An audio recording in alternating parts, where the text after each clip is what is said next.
You've probably all heard about round-trip losses with home batteries. You put 100 units in and maybe you only get 90 back out due to factors like voltage conversion and heat losses. But here's the thing that people completely miss. How much power does your inverter and battery system consume just to stay awake? It's likely way more than you think. And given it could affect your payback time, isn't it better that you know about it than not?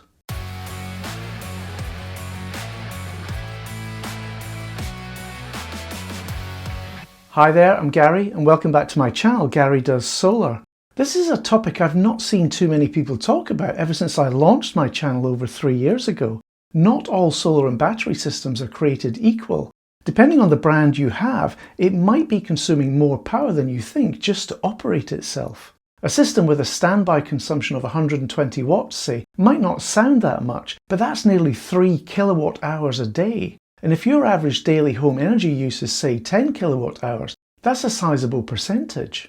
I've been meaning to look at this topic for some time, and when I heard a few months ago that Enphase was carrying out some lab testing of various branded systems, including their own brand, I was more than happy to fly out to Germany to see how that testing was being conducted, and also the results. You might recognise Ben and Liam here from Heatable, who also made it out to Frankfurt. Heatable is featured in my solar installer directory, and they offer a whole range of high-quality solar solutions, including microinverter systems from Enphase. Ben and Liam wanted to see the latest developments from Enphase firsthand, and I was certainly interested to hear Heatable's view on everything as well. Here's their video in case you want to watch it before this one. The link is in the description. Alright then, let's get into it all. First, it's hats off to Enphase for carrying out this project in the first place. It's not a cheap exercise to do. It requires a lot of expensive lab equipment, the purchase of several in-market products, and of course the costs of everybody's time as they are diverted away from their normal day job. I haven't really seen any company undertake such a project, but Enphase seemed happy to make the investment no matter what the results said. They had faith though that their own product would do well against the competition. Well, let's see how things panned out. But you know, whenever you hear of a company carrying out testing of other companies' products against their own, in whatever market they might be operating in, you have to question the independence of such testing. It just so happens that I have a reasonably strong background in testing, with that having been part of my world for much of my early career. So I wasn't just going to accept the word of Enphase, I wanted to see for myself what scientific approach Enphase was taking around the testing. And to do that, I had to be there in Frankfurt, Germany myself. Alright then, let's get into a bit more detail on the testing that Enphase actually carried out and the results of that. There were a total of 4 battery systems under test, including Enphase's own battery system, the 5P. To spare the blushes of the manufacturers of the other products being tested, they were labelled Competitor S, Competitor A and Competitor F. You shouldn't conclude anything about the choice of that lettering other than it spells out the word safe. Everything around the testing was captured in this white paper that Enphase has published, and I'll be referring to this from time to time. I've put a link to the paper in the video description if you want to read it yourself. The purpose of the testing was twofold: to record the standby draw of each product under test, meaning how much power was being drawn from the grid when the product was idle, and to look at the efficiency of each of those products when under different electrical loads, reflecting real-world conditions in a home environment. In order to test both of these requirements, a specific test environment was set up for each product. What you see here is a simplified representation of that test environment. The product under test comprises both a battery pack and an inverter to convert the DC power used by the battery and AC power used by the home. The home is represented by a variable resistive load which could be set between values of 0 and 5 kilowatts. A power meter connected between the product and the load is used to measure the AC power required by the product both when it is idle and also at various loads. In the white paper, this is referred to as load AC power. Then for efficiency measurements, a power meter is connected between the battery pack and inverter to measure the DC power for various loads. And in the paper, this is referred to as cell pack DC power. The test procedure was then quite straightforward. Starting with a load of 0 kilowatts, the AC power going into the product under test was measured and recorded to show the idle power draw. Then, with ever-increasing loads up to 5 kilowatts, both the cell pack DC power and load AC power were measured and recorded for each load. The product efficiency at each load was then calculated as follows. All 4 products were tested in this way over a period of 24 hours. Shall we take a look at the results? What I'd like to do is show you the results of all the testing that took place as recorded in the white paper, and then later I'll give my own thoughts on that, particularly what it means for you and your system. Let's start with the recorded idle power draw for all products under test. This diagram from the white paper looks a little complex, but it gives us an approximate answer to that. Along the x-axis is the load applied to the product under test. You can see it goes from 0 to 500 watts. Then along the y-axis there is the DC power of the battery pack. If a diagonal line is drawn from the origin, this represents a notional product with 100% efficiency. When there is no load, in other words when the product is idle, it would notionally not require to draw any electricity from the grid. And as the size of the load increases, there would be no loss between the DC power coming from the battery pack and the eventual AC power after the DC to AC conversion. And that leads to the diagonal line that you see. If we now add the actual data from the 4 products under test, we can see that at least for the range 0 to 600 watts of load, the lines are all parallel to the notional product line, but slightly higher up. The chart also shows a vertical line at an AC power of 200 watts, together with the recorded DC power measurements of the battery packs for all 4 products under test. Given these lines are to all intents and purposes parallel, we can interpolate backwards to 0 load in order to get an AC power for each of the products. This table shows the idle power draw for each of the products S, A, F and Enphase. For competitor S it's 125 watts, competitor A it's 69 watts, competitor F it's 94 watts and Enphase it's only 18 watts. Already you can see that the Enphase product has by far the lowest power draw recorded at 0 load. Competitor A is nearly 4 times that draw. Competitor F is just over 5 times that draw. And competitor S is nearly 7 times that draw. It's worth pointing out at this stage that the battery capacity size for the 3 competitor products is not stated in the white paper. So one might expect a larger AC power draw if the battery capacity is larger for a given product. Now these power ratings might not mean a whole lot on their own, but we can now extend this table to show the total energy consumed by each product when idle across a single day, month and a whole year. We can then add in the cost for each of those energy values. Let's say the cost per kilowatt hour of electricity on a typical standard tariff in the UK today is 28 pence. This is about 0.32 euros or 0.38 US dollars. For the Enphase product, an idle power draw of 18 watts equates to a cost of 12 pence a day, which is £3.63 a month or £44.15 a year. Let's calculate those costs for all the other products then.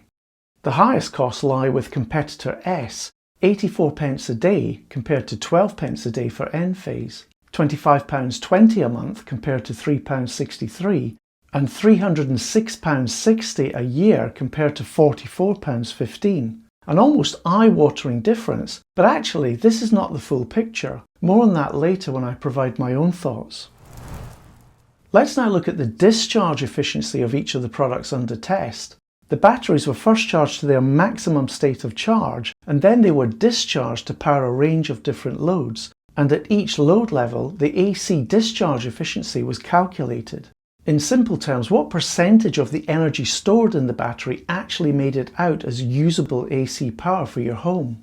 The chart that you're looking at now plots this AC discharge efficiency on the vertical axis from 0% to 100% against the power load being supplied on the horizontal axis from near 0 watts up to 500 watts or more.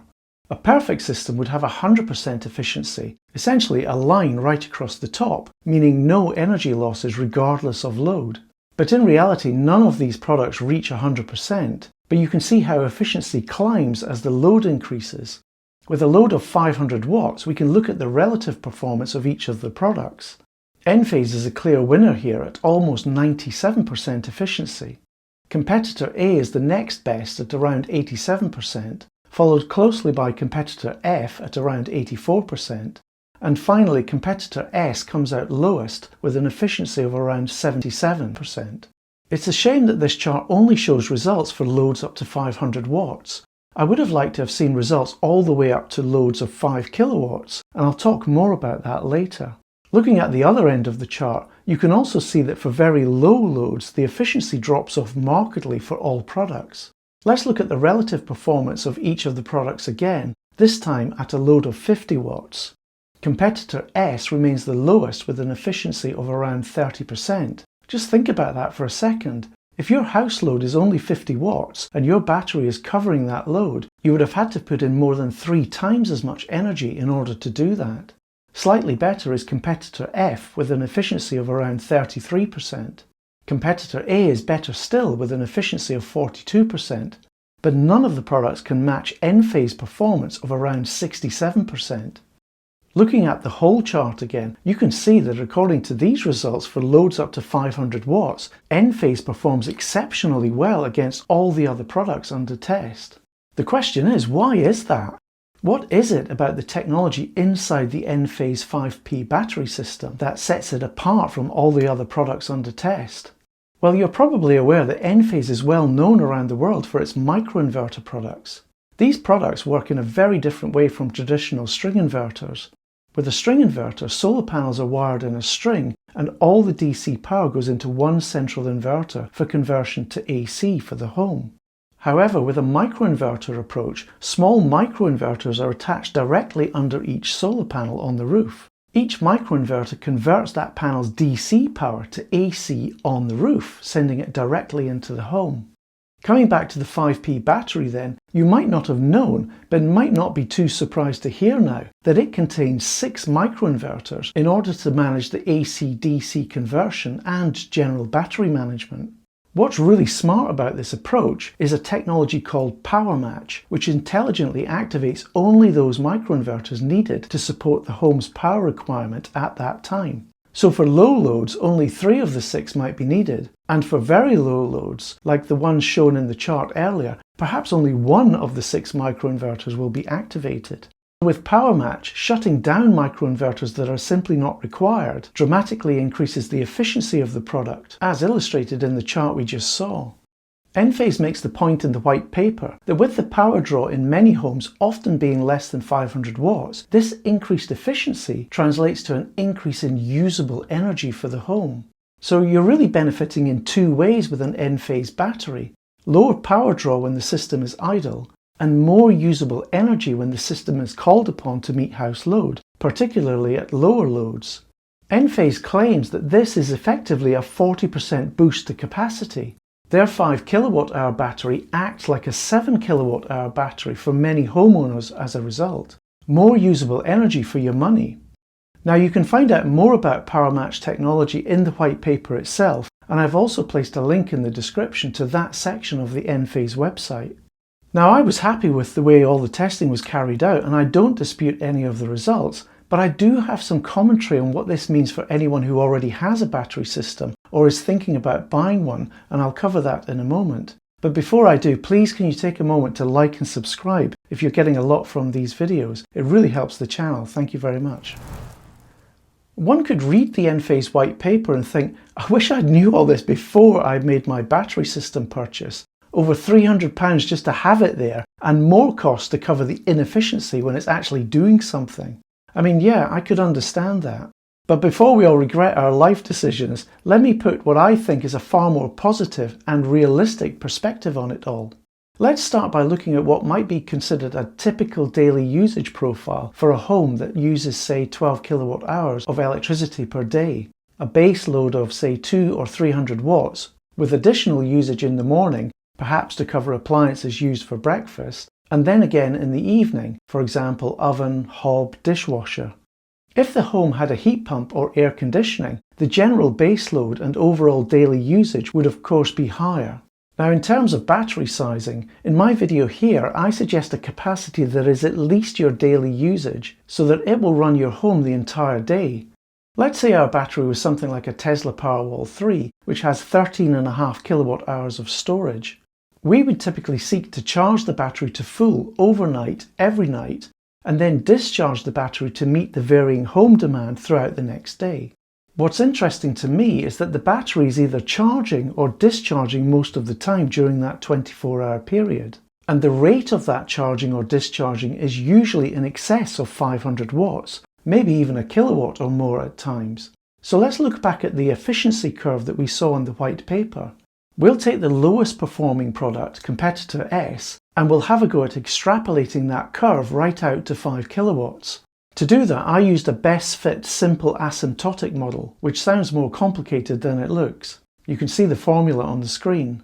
This model fitted the existing points quite well, and it tops out at 87% efficiency at 5 kilowatts. So as long as your battery is being exercised sufficiently throughout the day, you should get a good level of efficiency out of it. Not quite Enphase level, but perhaps good enough. Charging your battery overnight is one way, and forced discharging in the early evening for export purposes is another. And of course, if you have a typical home power draw in excess of 500 watts, that will help too. In the example that we just saw, we saw that in the morning and evening usage peaks. But if you have a heat pump or air conditioning, that will further increase your home power draw and therefore the efficiency of your battery. Now you might be thinking, okay, that's good, but what about that £300 per year standby cost? Well, if you're on a smart tariff that provides cheaper off-peak rate overnight, then that cheaper rate is also powering the battery itself. In my case, I'm on a tariff called Intelligent Octopus Go in the UK, which has a 7p overnight rate. That's only a quarter of the standard 28p rate that we spoke about earlier. So that £300 a year standby cost immediately drops to £75. And I would argue that it's even less if the battery is being used more efficiently, as we've just seen. In summary, Enphase's PowerMatch technology certainly has strong potential in the market, but whether it's the optimal choice really depends on each household's specific energy usage patterns, their system configuration, and also their priorities. Well, that's my view anyway. What do you think? Let me know in the comments.